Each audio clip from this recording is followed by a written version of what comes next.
Two events over the past year have brought these matters into sharp focus vis-a-vis Israel and Palestine: BDS and Operation Protective Edge.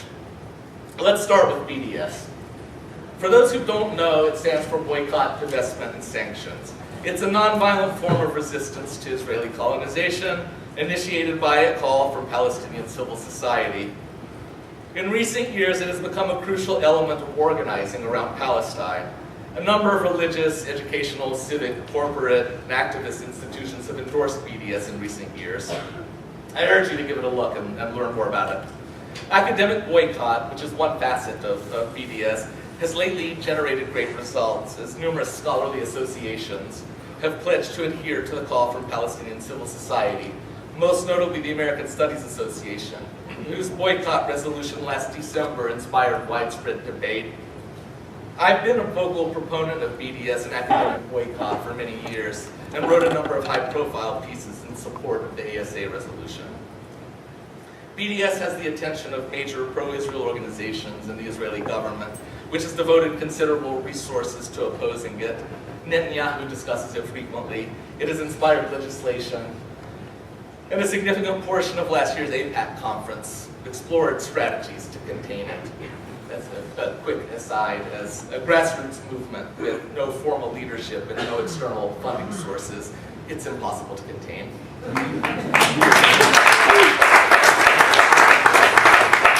As to Operation Protective Edge, Israel's bombing of the Gaza Strip this summer, it resulted in largely terrible press for Israel. The sheer violence and brutality of the assault were beamed around the world, which led to intensive criticism of the Israeli government. Images of dead infants and toddlers flooded social media. Even mainstream news outlets that normally sanitize Israeli violence covered the invasion from a more critical point of view. The campaign isolated Israel more than ever before. In recent months, I was terminated from a tenured position. Megan Marzek, the student council president at Ohio University, has been serially harassed for condemning Israel, including upper administrators at OU, whose only responsibility is to stand by the speech rights of their student rather than entertaining baseless accusations from professional trolls. Bruce Shipman, an Episcopal chaplain at Yale, was fired for anti-Semitic remarks that in no way endorsed anti-Semitism. In September, the AMCHA initiative, a group devoted to getting professors fired, more or less, that's how I would distill their purpose, released a list of 218 scholars it deems inadequately Zionist. And Brant Rosen, a rabbi critical of Israeli state policies, resigned under pressure from his congregation for daring to condemn Operation Protective Edge. One organization devoted to tracking such incidents has recorded over 200 complaints of harassment from pro-Israel outfits in the past year and a half alone.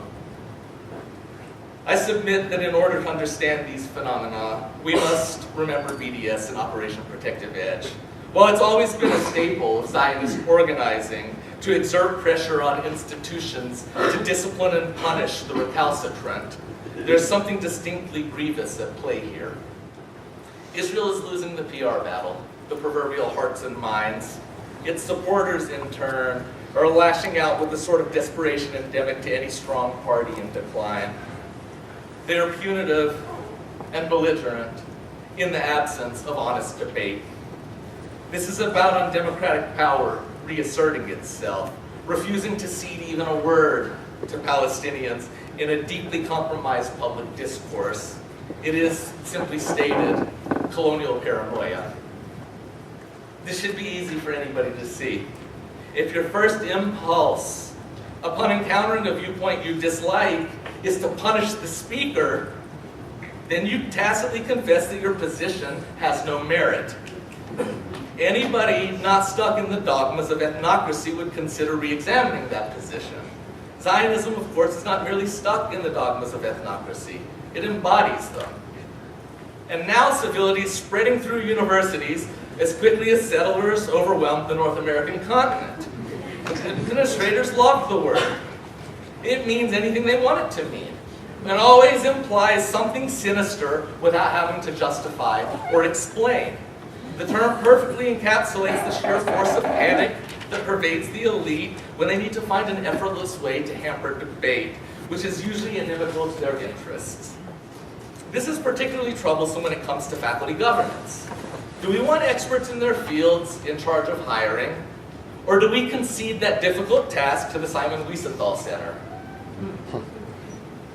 By the way, the use of the term civility, just as the organized campaign to repress Palestinian voices, comes directly from the strategic vision of groups like Hillel and the David Project. Their handbooks for pro-Israel activism are online. Give them a look. The U of I administrators are like bluntly allegorical characters in a political novel. They are following that handbook to the letter, right down to the language they're using. If you want to support me, support the people of Palestine. Support natives still dispossessed of land and resources. Support African Americans brutalized by the police.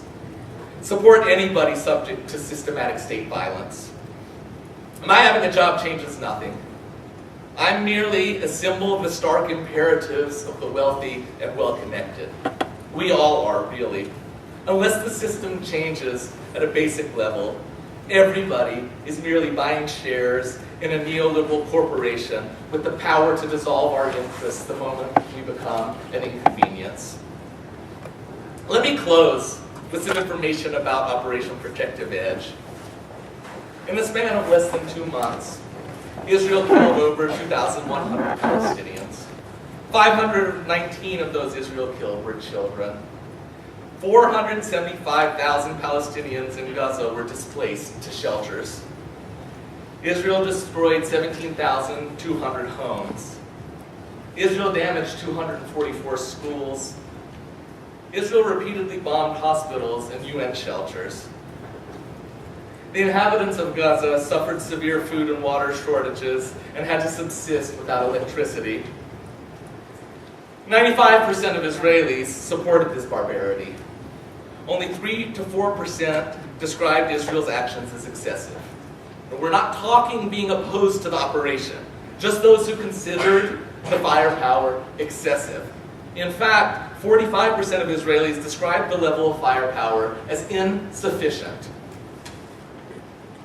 There's one thing I remember most from these episodes of unmitigated brutality: the ice cream freezers. Nothing affected me more. Few things better exemplify the gaiety and innocence of childhood than rummaging through boxes of frozen confections. During Israel's bombing campaign, however, the ice cream freezers weren't stacked with popsicles and sorbet.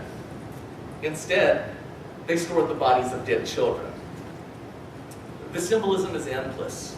Ice cream and children's bodies.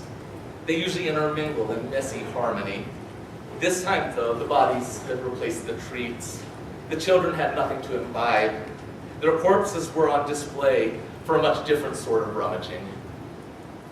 They were in ice cream freezers because morgues had run out of space. A problem not only of warfare, but of overcrowded neighborhoods and geographical entrapment. Gaza's lack of electricity threatened rapid decomposition. The children rested atop one another in containers that likely provided some of their happiest moments when they were alive. There's nothing poetic about this juxtaposition. It's a terrible algorithm of combustion and confinement. Thus I tweeted. The evidence in my case is clear. I'm no anti-Semite. I'm no terrorist. I'm no bully. I'm no savage.